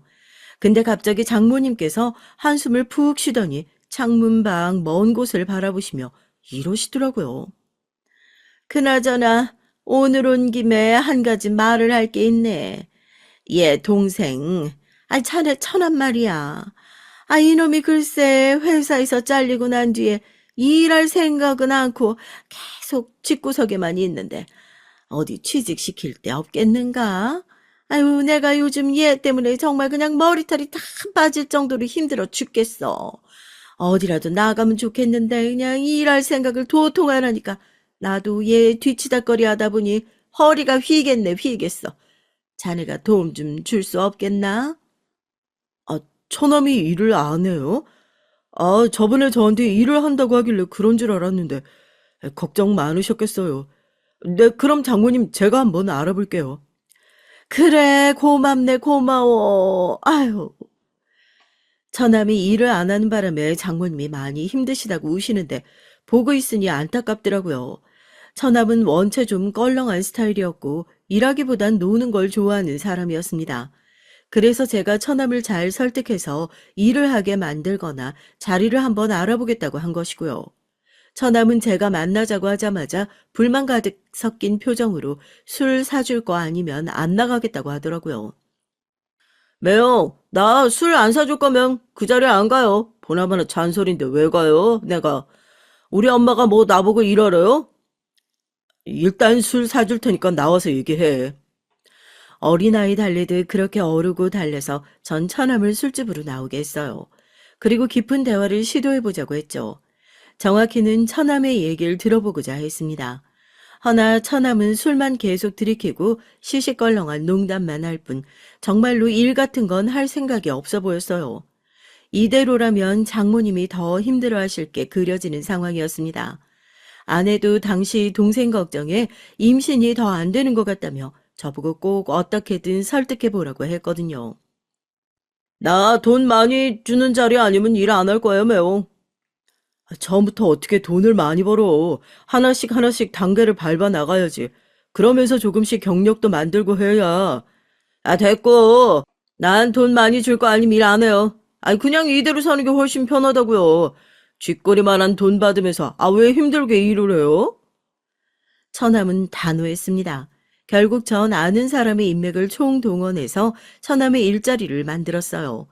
아는 지인이 회사를 작게 하나 운영하고 있었거든요.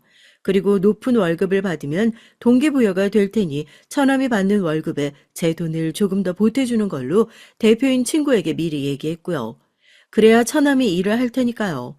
처남은 돈의 액수에 놀라더니 바로 수긍하더라고요.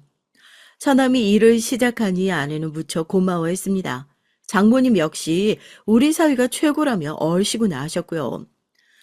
역시 당신밖에 없어. 당신 어떻게 그렇게 척척 다 해결해요? 우리 집안 일에 발벗고 나서줘서 정말 고마워. 나 이제 마음이 편해져서 임신도 왠지 잘 될 것 같아. 전 그때까지만 해도 처가 역시 제 식구니 저의 행동을 당연하게 생각했습니다. 그리고 얼마 후 기적 같은 일이 생겼죠. 아내가 정말 마음이 편해져서 그런지 앞서 말했듯이 아내의 뱃속에 쌍둥이가 생긴 겁니다. 아내는 쌍둥이라는 산부인과 의사 말에 약간 언짢은 기색이었지만 전 하늘의 축복이라고 말하며 아내의 기분을 맞춰줬어요.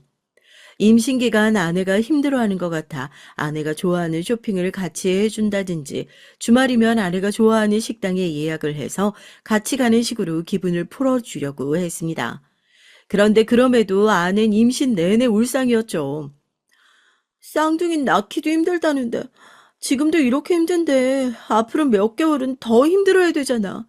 남자도 애를 낳아봐야 되는데. 아, 여자들은 정말 불쌍해. 빨리 나와버리고 싶다, 정말.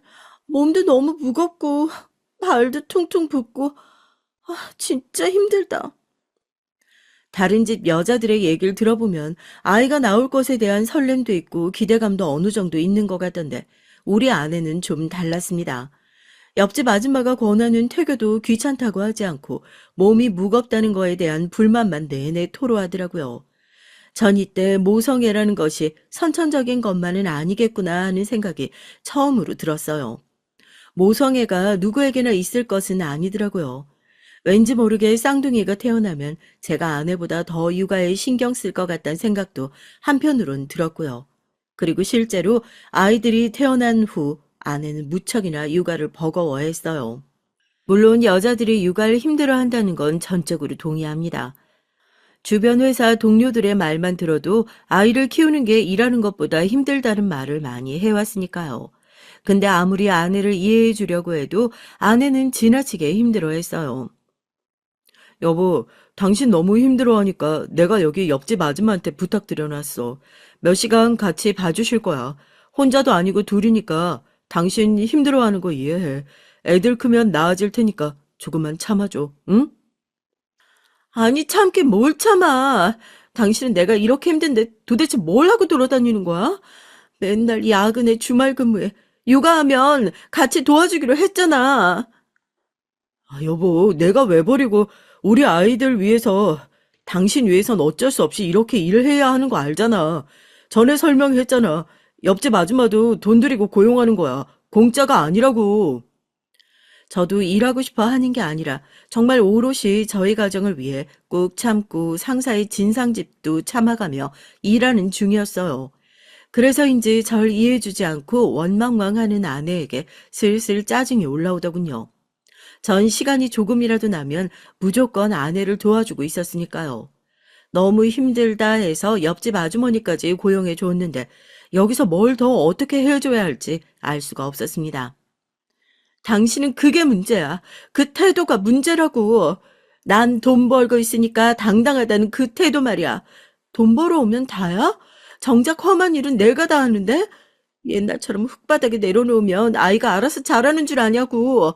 매일매일 내 잠도 포기하면서 하나부터 열까지 챙겨줘야 된다고. 그게 얼마나 짜증나는 건 줄 알기나 해? 애들 다 징그러워 죽겠어. 여보, 아무리 그래도 우리 애들인데 말 너무 막 하는 거 아니야? 됐어. 당신이랑은 말이 안 통해. 하루에 12번이라도 맘 같아서 얘네들 다 갖다 버리고 싶어. 그러다 아는 해선 안 될 말까지 해버렸어요. 전 이 말에 너무 큰 충격을 받았고요. 아내가 힘들다는 건 알고 있었지만 그렇다고 아이를 갖다 버리겠다는 말은 제 기준에서 너무 막 나간 말이었습니다. 전 덩달아 화가 나 아내에게 그게 무슨 말이냐며 화를 냈고 아내는 아내대로 고성을 질러댔어요.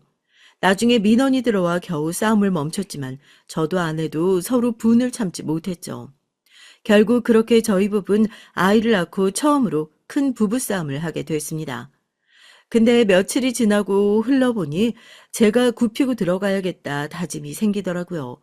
아내와의 얘기를 친한 직장 동료에게 털어놨더니 그 동료가 아내의 상태가 산후 우울증이 아니냐는 말을 해줬거든요. 여자들이 아이를 낳고 흔히 겪는 우울증이라며 자기도 많이 신경질적이고 예민했었다는 말을 해주더라고요. 그 말을 듣고 보니 아내 상태가 그런 것 같았습니다. 그래서 전 먼저 아내에게 사과를 하기로 했고 아내가 좋아하는 해물탕을 포장해 집으로 들어갔어요. 근데 집에 들어가니 아내도 없고 아이들도 없었습니다. 식탁 위에 있는 쪽지를 확인해 보니 처가에 간단 말이 적혀 있었어요. 전 해물탕이 식을 새라 그것들을 다시 차에 넣고 처가로 향했죠. 처가로 가는 동안 아내가 장모님에게 부부 사이 일을 털어놨을 거란 생각이 들었고 마음이 약간 불안했습니다. 아내는 무슨 일만 있으면 저에 대한 말이든 뭐든 장모님에게 미주알고주알 다 말하곤 했거든요. 그럼 장모님은 저희 집을 아무 때나 찾아와 진상조사하듯 따져 물으셨고요. 역시나 처가에 도착하자마자 장모님의 불호령과 처남의 냉대 어린 눈길이 쏟아졌습니다. 자네, 여기 앉아보게. 장모님은 일단 저를 찬 바닥에 앉으라고 시키곤 자신은 소파 위에 턱 앉아서는 말을 시작했어요. 자네, 내가 전에 곱게 넘어가려고 했건만, 도대체 뭐 하는 건가? 우리 딸 데려다가 아주 눈물 나게 하려고 작정했어? 돈 잘 버는 사위 들어왔다 해서 우리 딸 손엔 물 한 방울 안 묻힐 줄 알았는데. 아니, 이게 뭐야? 내가 어디 거렁뱅이한테 시집 보낸 것도 아니고. 장모님, 그게 아니고요. 제 말도 좀 들어봐 주세요. 매영, 우리 엄마 말씀 틀린 거 하나 없으니까 그냥 듣고 계세요. 솔직히 매영이 잘못한 거 인정해야죠. 우리 누나 말론 매영이 이러느라 애 얼굴도 못 알아보고 지낸다는데 그건 좀 너무하지 않아요? 장모님, 저도 정말 노력하고 있어요. 저 아시잖아요. 제가 집사람 어디 힘들게 할 사람인가요? 다만 회사 업무 강도가 너무 높아서 아이를 잘 돌볼 시간이 없어요. 아이고, 그놈의 변명 지겨워 죽겠네. 전 다시 해명했습니다. 아내와 갈등이 있긴 하지만 잘 해결하려고 한다. 저대로 노력하지만 일을 하다 보니 너무 시간이 없어 그렇다. 이런 식으로 말씀드렸죠. 최대한 제 입장에서 최대치로 할 수 있는 말이었습니다. 다만 아내가 산후 우울증인 줄 몰랐기에 앞으로는 더 살피겠다고 했죠. 그러자 장모님은 어떻게 살피겠냐고 따지듯이 물으시더니 차라리 아내와 손주를 자기 집으로 보내라고 저보고 처가살이를 하라고 하더군요. 처가살이라니 좀 놀라서 되물었습니다. 처가살이 해야지. 왜 못해? 어차피 거기 아줌마한테도 돈 주고 한다며? 모르는 사람한테 우리 손주 맡기는 것도 찝찝해. 차라리 나한테 돈 주고 내가 손주 책임져 주는 게 어떤가? 그게 낫지 않겠어? 아이, 돈도 많이 안 줘도 돼. 난 그저 우리 딸 위해서 그러는 거니까. 이렇게 말씀하시더라고요. 아내는 자기도 친정에 살면 훨씬 마음이 편할 것 같다고 했습니다. 아내와 장모님 둘이서 그렇게 쏟아내니 전 다른 선택의 방안이 없었어요. 일단은 아내의 우울증이 낫기 전까지 아내의 의견을 존중해 주자고 마음먹었으니까요. 그렇게 전 처가살이를 시작하게 됐습니다. 여기서부터 어떤 난관이 기다리고 있을진 상상도 하지 못했어요. 장모님께선 원래 드리던 용돈에서 아이 봐주는 값으로 50만 원 정도를 더 올려드렸습니다. 당시 돈으로 50만 원이면 결코 적은 돈이 아니었지만 그래도 예쁜 딸들을 봐주시는 거니 감사한 마음으로 드린 돈이었어요. 장모님은 매달 용돈 들어오는 날이 되면 신나하셨고 저에게도 고맙다고 말씀하셨습니다. 아이고, 우리 사위가 그냥 용돈도 이리 척척 주니 참 고맙네, 고마워. 내 딸도 정서적으로 많이 안정된 것 같은데 자네가 보기에도 그러지 않은가? 네, 그런 것 같네요. 다 장모님 덕분입니다.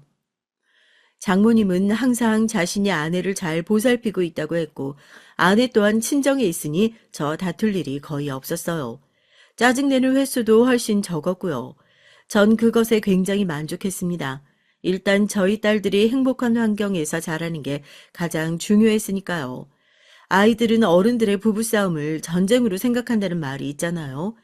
그만큼 아이들의 성장 환경만큼 편안함을 느낄 수 있도록 만들어주고 싶었습니다. 그래서 전 처가살이가 눈치 보이고 힘들 때도 있었지만 그런 티를 내지 않고 살았던 것 같아요. 다만 어느 날부턴가 처가살이가 상당히 부담스러워지기 시작했는데요.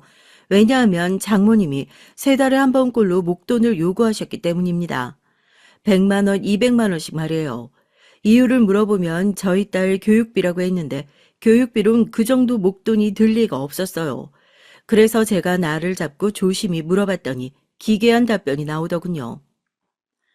아이고, 왜 이리 눈치가 없어. 아, 명목은 그렇지만 내가 옷 좀 사입고 하려고 그러지. 다음 달 동창회인데 입을 옷이 영 없단 말이야. 네? 옷을 사 입으시려고요?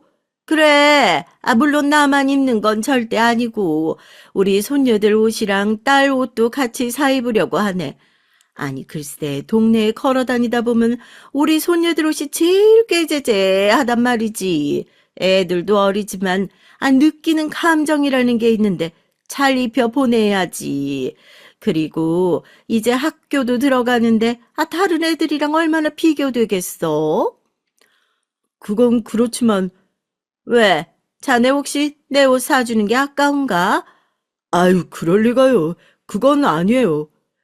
장모님은 말을 그렇게 하지만 지출 내역을 가만히 살펴보면 저희 딸 옷들보단 자기 옷이 훨씬 많았고 거의 명품급이었어요. 아무래도 이 부분은 짚고 넘어가야겠다는 생각이 들더라고요. 그래서 어느 날은 진지하게 장모님과 얘기를 해보려고 했는데 이날의 갈등은 급기야 싸움이 되고야 말았습니다. 아이고, 내가 이제 자네 눈치까지 봐야 되나? 내가 이제 학교 다니는 애들 밥 먹여주고 옷 입혀주고 집안일이며 다 해주는데 가사 도우미보다 못한 월급을 받아가면서 이런 대접 받아야겠어? 자네 도대체 어른 모시기를 어제 이따위로밖에 할 수 없는가? 이 정도면 가정교육에 문제 있었던 거 아니야? 여보, 나도 너무 당황스럽네. 어떻게 우리 엄마한테 돈 가지고 뭐라고 할 수가 있어? 엄마가 우리 편의를 얼마나 많이 봐주시는데 어제도 당신 좋아하는 아구찜 해놔야 된다고 장 보고 얼마나 부산을 떨었는데 당신은 그런 생각도 안 해? 아, 돈 주니까 당연하다 이거야? 아니, 내가 언제 그랬어. 장모님 오해십니다. 제가 뭐라 하는 게 절대 아니고요. 목돈을 요구하시는 게 저도 힘들어서 그래요. 제가 외버리고 우리 애들도 둘이라 이제 정말 돈 들어갈 때가 만만치 않아요. 제가 사업하는 사람이었다면 모르겠지만 직장인인데 어떻게 그 돈을 다 마련하나요? 저희 지금 적자예요. 이대로라면 저축은커녕 집 사는 건 꿈도 못 꿀 겁니다. 제가 한 얘긴 지극히 현실적인 얘기였어요. 사실 아이들이 학교에 가고 나니 지출이 눈덩이처럼 불어나는 것도 사실이었고요. 어른들이 조금이라도 지출을 줄여야 적절한 수준에서 우리 아이들에게 들어갈 돈을 조절하며 우리 집안 생활비의 균형을 잡아 나갈 수 있었거든요. 그런데 장모님은 뭐가 그리 분한지 제 말이 끝나자마자 노발대발을 하시더라고요. 그 와중에 저한테 큰 상처를 줬고요. 어머나, 자네 이제 날 위협하는 건가? 내가 뭘 얼마나 옷에 돈을 썼다고, 아, 이 난리를 떠냐고. 자네가 무능력해서 돈 못 버는 거 가지고, 아, 왜 나한테 화살을 돌리냔 말이야. 100만 원, 200만 원이, 뭐 큰 돈이라고. 다른 사위였으면 이미 척척 내놨어, 알아?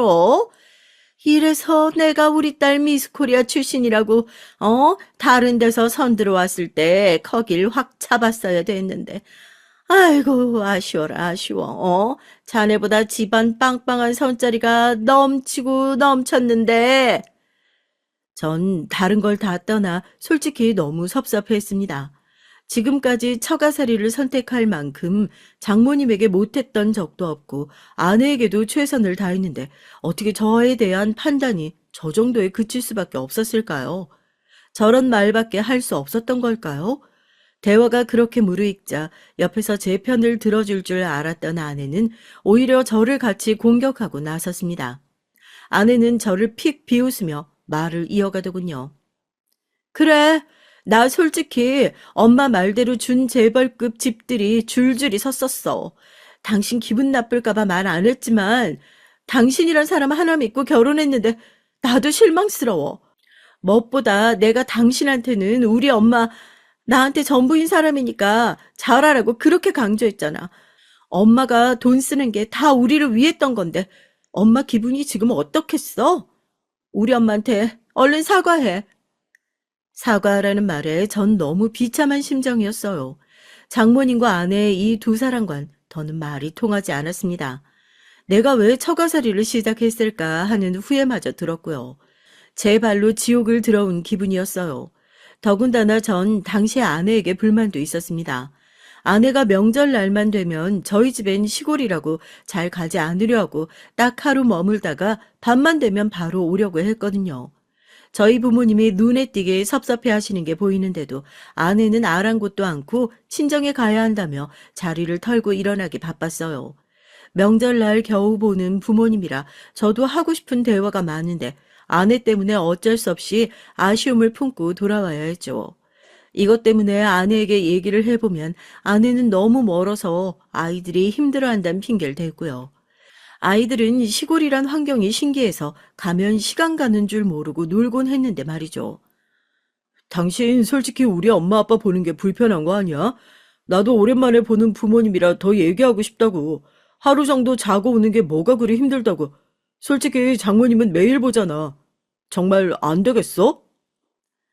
이거 봐. 당신은 또 모르는 소리 하잖아.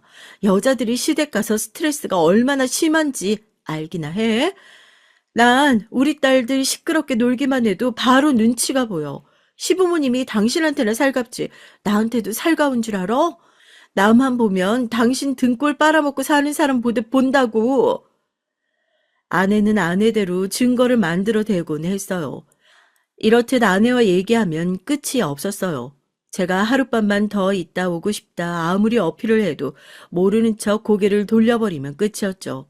그래서 아무래도 불만이 팽배해져 있었는데 이런 사건까지 생기니 정말 정이 똑 떨어지더군요. 저도 모르게 입에서 이 말이 튀어나갔습니다. 죄송하지만 전 제가 뭘 잘못했는지 모르겠고 이 정도 돈은 제 예상 밖이에요. 제가 더 이상 드릴 수 없다고요. 저 잠깐 나가 살게요. 생각 바뀌면 말씀하세요. 극단적인 말이긴 했지만 말을 뱉고 나니 마음은 시원해졌습니다. 장모님의 편의대로 제가 돈을 벌어올 수 없고요. 제가 그렇게 나오니 장모님은 역시 다시 들어오라 하셨고 돈을 줄이자고 하셨습니다. 자기에게도 최소 생활비가 필요하니 용돈은 그대로 유지하자고 하셨어요. 전 요구를 들어드렸죠. 하지만 아내와 장모님은 그 이후 절 약간 벌레 보듯 보기 시작했습니다. 저를 두고 둘이서 거실에서 얘기하는 소리를 가만히 들어보면 욕하는 말이 들려오기도 했고요. 장모님은 다른 사위랑 절 끊임없이 비교했고 아내는 장모님의 말이 맞다며 맞장구를 쳐댔고요. 저를 욕하며 떡방아를 찧어대는 두 사람의 대화 소린 정말이지 너무 듣기 싫었습니다. 그래서 어느 날부턴 저도 회사에서 돌아오면 바로 밥만 먹고 우리 딸들을 본 후엔 제 방에 들어가 버렸죠. 그게 차라리 마음이 편하더라고요. 거기다 그 시절 처남 사건이 생기면서 장모님의 저에 대한 반감은 더 심해지고 말았어요. 장모님이 어느 날은 처남을 초대해 함께 식사를 하자고 하더군요. 처남은 자주 저희 집에 들리긴 했지만 올 때마다 저희 딸아이 과자 하나 사온 적이 없었죠. 그런데 그날은 처남이 저희 딸아이 볼 책이며 가방 같은 것들을 사왔더라고요. 고마운 마음에 반가워하며 처남을 맞이했습니다. 근데 그것들이 결국은 함정이었다는 걸, 더 큰 그림을 그리기 위한 계획이었다는 걸 후에 알게 됐죠. 저녁을 먹고 할 얘기가 없어 뻘쭘하게 앉아있다 뭐라도 대화를 해야 할 것 같아 처남이 다니는 회사에 대해 물었는데 이런 말을 하더라고요. 매형, 진짜 너무 힘들어요. 진짜 말도 못해요. 야근도 엄청 시키고 뭐만 하면 성과로 사람 쪼아대고 이런 게 사회생활인가 싶은데 나 못 버티겠어요. 말 나온 김에 우리 회사 대표랑 매형 친하다고 했잖아요. 나 월급 좀 더 올려달라 말해줘요. 나 이 쥐꼬리만한 월급이면 계속 노총각으로 살게 생겼어요. 그래, 우리 아들 고생해서 일하는데 자네가 좀 도와주게. 보는 데에 나도 안쓰러워 죽겠어. 옆에서 장모님까지 덧붙여 그런 말씀을 하시는데 전 기가 찼습니다. 친구에게 처남의 회사 근무 태도가 무척 불량해서 몇 번이나 자르려 했다는 걸 들었거든요. 매일같이 지각에 몇 년이 지나도 늘지 않는 성과 때문에 오히려 회사 입장에선 손해라고 했어요. 다만 제 처남이라는 걸 알고 제 얼굴 봐서 어쩔 수 없이 냅두고 있다고 했었습니다. 처남, 내가 이런 말 안 하려고 했지만 처남이 받는 돈에 내 돈이 이미 들어가 있어. 처남 경력 하나 없는 신입사원인데 어떻게 그 월급 받고 시작할 수 있었겠어? 눈치 못 챘다니 내가 더 놀라운데? 난 처남이 알고 있는 줄 알았지. 이미 처남에게 돈 주고 있으니 더는 못 줘. 우리 사는 것도 빠듯해. 그리고 친구한테 듣기론 처남 몇 번이나 자르고 싶었는데 못 그러고 있었다 하던데 매일 지각은 기본이라며? 뭐, 뭐라고요? 이미 저한테 돈을 얹어주고 있었다고요? 제 말에 처남은 상당히 당황한 표정이었습니다. 장모님 또한 마찬가지였고요. 제가 제 돈을 얹어준다는 건 장모님에게도 말하지 않았거든요. 거기다 자신의 치부를 들켰으니 할 말이 없었겠죠. 아, 그건 몰랐는데. 그래. 그리고 처남 결혼 못하는 건 처남이 눈이 높아 그런 거 아니야. 전에도 소개시켜달라고 해서 몇 번 소개시켜줬잖아. 다들 참하고 조건도 괜찮았는데 처남이 못생겨서 싫다며. 눈을 낮춰보지 그래 차라리. 아이씨. 속속들이 맞는 말만 하자 처남은 입을 꾹 다물곤 그렇게 돌아갔어요. 소득 없이 터덜터덜 돌아가는 뒷모습을 장모님은 안쓰럽게 생각하셨는지 그 이후로는 더 저를 낯선 사람으로 취급하더라고요. 전 이 집에서 점점 없는 사람 투명 인간이 되어갔습니다. 아내와 장모 두 사람이 절 그렇게 취급했으니까요. 그러다 우리 딸들이 성인이 되고 자기 몫을 할 때쯤 전 아내에게 분가를 요청하게 됐어요. 더 이상은 저도 참고 살기 싫었거든요. 집에서만큼은 편하게 지내고 싶었고요. 아내는 역시나 싫다며 저와 갈등을 빚으려고 했지만 어쩔 수 없는 사건이 생겼어요. 너희들 이제 나가 살아라. 네? 갑자기 그게 무슨... 장모님이 평소 나가시는 동아리에서 어떤 할아버지를 만나셨는데 그 할아버지와 함께 사시겠다고 하면서 따로 나가겠다고 하시더군요. 덕분에 일은 수월하게 진행됐습니다. 드디어 저희 식구끼리 살 수 있었으니 전 너무 행복했어요. 아이들도 할머니를 불편해했던지라 좋아했고요. 그리고 저희 어머니께서 집들이 겸 집을 놀러 오시겠다고 했습니다. 아, 꼭 오셔야겠어? 싫은데? 여보, 우리 어머니 아버지 명절 말곤 평소에 볼 기회도 없었잖아. 두 분이 여기까지 오신다는데 어떻게 싫다고 해? 정말 당신은 꼭 나를 나쁜 사람 만들어야겠어? 아, 알겠어. 근데 설마 자는 건 아니지? 자는 건 싫어. 우리 딸들도 불편해해.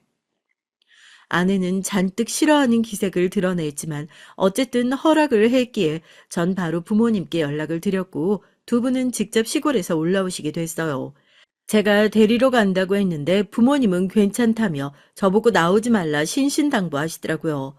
전 딸아이들이 커가며 부모님 생각도 많이 나고 그리워지던 찰나였기에 아버지와도 술 한잔 기울이며 많은 얘기를 나누고 싶었습니다. 그래서 부모님 오시기 전날 좋은 술도 준비해 놓고 기쁘게 맞을 준비를 했죠.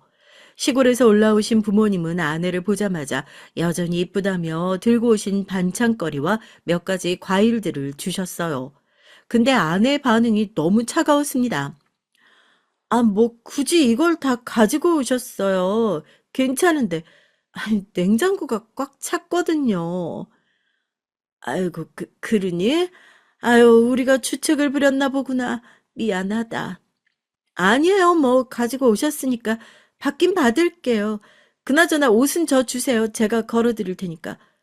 옷 빨아오신 거죠? 전 기분이 나빴지만 부모님 앞이라 일단은 꾹 참았습니다. 부모님은 허허실실 웃으시며 저와 함께 동네 나들이도 하시고 아내와 이런저런 얘기도 주고받으셨어요. 아내는 대화 내내 탐탁지 않은 표정이었지만 부모님은 모른 척 장모님의 안부도 묻곤 하셨죠. 아내가 오로지 관심 있어 하는 건 딱 한 가지였어요. 바로 부모님의 땅이었죠. 예전에 제가 연애할 적 할아버지에게서 내려올 땅이 있다고 말씀드렸잖아요. 그 땅의 시세가 어느 정도 되는지 그것만 관심 있어 했습니다. 그 땅. 아유, 그거 얼마 안 돼. 그냥 아주 조그만 거라 내세울 게 못 된단다. 그래도 서울이면 꽤 괜찮은 줄 알았는데 아무쪼록 땅값 오르면 말씀해 주세요. 그래야 알겠다. 아내는 마치 당연히 자기에게 올 땅처럼 그리 말하더라고요. 부모님 얼굴에도 어이가 없어하는 기색이 엿보였죠. 왜 자기 땅이라고 생각하는 걸까요? 그런데 기가 막힌 일은 그 다음 일어나고 말았습니다. 제가 사연을 쓰게 된 이유고 오늘의 하이라이트 사건이에요. 술을 기울이다 보니 어느새 너무 늦어 부모님이 하룻밤을 자고 가게 됐는데 아내가 부모님이 돌아가시자마자 장모님을 부른 겁니다. 근데 장모님만 온 게 아니고 낯선 사람들이 뒤에 따라 우르르 들어오더라고요. 마침 주말이라 제가 집에 있었던 시간이었는데요. 얼떨떨해 하며 물으니 청소업체라고 하더군요. 아, 저 사모님이 부른 청소업체인데 혹시 얘기 못 들으셨나요? 네? 청소업체요? 아내를 보니 아내는 희미하게 웃으며 얼른 들어와서 냄새 좀 제거해달라고 요청하고 있었습니다. 그 순간 아내가 왜 청소업체를 불렀는지 알겠더군요. 전 머리 끝까지 화가 치밀어 올라 아내의 멱살을 붙잡고 싶은 걸 간신히 참고 물었습니다. 설마 당신 저거 우리 엄마 아빠 때문에 부른 거야? 그럼 그것 때문이지 뭐 때문이겠어? 시골 노인네 냄새 너무 역겨워 못 살겠어. 그래서 불렀는데 뭐 문제 있어? 우리 엄마도 도와주려고 왔으니까 당신도 얼른 청소기 들고 어제 어머님 잔 방부터 치워. 정말 오늘 진짜 몇 시간 동안이나 고생해야 되는 거야. 청소업체 부르는데 얼마 줘야 되는지 알아? 아니, 그것보다 노인네들 냄새가 얼마나 지독했는지 말하는데 토 나올 뻔했어. 당신 때문에 겨우 참았다고. 이런, 당신 제정신이야? 저는 그 순간 참지 못하고 사람들이 있는 앞에서 아내의 뺨을 때렸습니다. 그리고는 이혼 선고를 했어요. 어쩌면 진즉했어야 할 일인데 너무 늦게 했다는 생각이 들더라고요. 애초에 내쫓아야 할 여자였는데 내가 너무 빠졌다. 그지? 이참에 이혼하자, 제발. 아, 그리고 당신한테 얘기할 게 있는데 지금 할게. 당신이 탐내던 땅, 그 땅 강남 땅이고 우리 부모님이 이제 내 명의로 하나, 당신 명의로 하나 건물 한 채씩 준다고 하시네. 근데 이혼하면 당신한테 더 이상 줄 필요 없겠지? 뭐? 거짓말 하지 마. 무슨 그딴 해괴망측한 거짓말을? 시골 노인네들한테 무슨 돈이 있다고? 자, 못 믿겠으면 서류 확인해 봐. 어제 우리 아버지가 준 서류야. 전 서랍장에서 곧바로 서류를 가져왔고 아내는 서류에서 눈을 떼지 못했어요. 그러더니 갑자기 장모님까지 달려들어 제 바지가랑이를 붙잡고 빌더라고요. 한 번만 봐달라며 다시는 이런 일이 없을 테니 제발 헤아려 달라고요. 전 선처 따위 베풀 생각이 없다고 못 박았습니다. 지금껏 장모님 그리고 아내에게 했던 것들에 대해 고마움 하나 못 느끼는 당신 같은 인간들한텐 지옥에 가라는 말 외엔 할 말이 없다고요. 그러자 장모님은 급기야 아내에게 신호를 하더군요. 아내는 알아듣고 바로 무릎을 털썩 꿇었습니다. 여보, 그래 미안해. 내가 정말 잘못했다. 어떻게 내가 우리 시부모님한테 그따위로 굴 수가 있었는지 나도 내가 이해가 안 돼. 근데 내가 남은 평생 우리 시부모님 모시면서 살게. 아니 설사 치매에 걸리셨다고 해도 요양원 안 보내고 내가 모실게. 이거 진심이야. 넌 진심이 뭔지도 모르는 인간이야. 내가 널 뭘 믿고 우리 부모님을 모시게 하냐? 가짜는 소리 말고 이혼 소송 준비해. 전 그 뒤 이혼 소송을 했고 아내에게 위자료를 받아 이혼했습니다. 소송 없이 깨끗하게 갈라서고 싶긴 했지만 혹시나 해서 뒤를 파보니 아내가 다른 남자와 바람을 폈던 정황들이 드러났거든요. 화가 나기보단 웃음밖에 안 나오더라고요. 괘씸해서라도 전 소송을 걸어 위자료를 받아냈고 아내는 덕분에 돈 한 푼 없이 내쫓기게 됐습니다. 전 아내와 이혼하고 새로운 삶을 시작했고 괜찮은 사람도 만나게 됐어요. 아내와 달리 심성이 곱고 착한 사람이라 부모님들도 마음에 들어 하십니다. 참고로 저희 딸들도 저의 이혼을 응원해 줬어요. 엄마와 잘 이혼했다며 딸들은 제 곁으로 와 판매 사업을 시작했고요. 새로운 삶을 시작한 만큼 설레는 마음으로 한 걸음 한 걸음 나아가고 있는 하루입니다. 이번 한 해 저처럼 새로운 길을 가시는 분들이 있다면 정말 마음으로 깊이 응원해 드리고 싶어요. 모두 행복한 하루 되세요.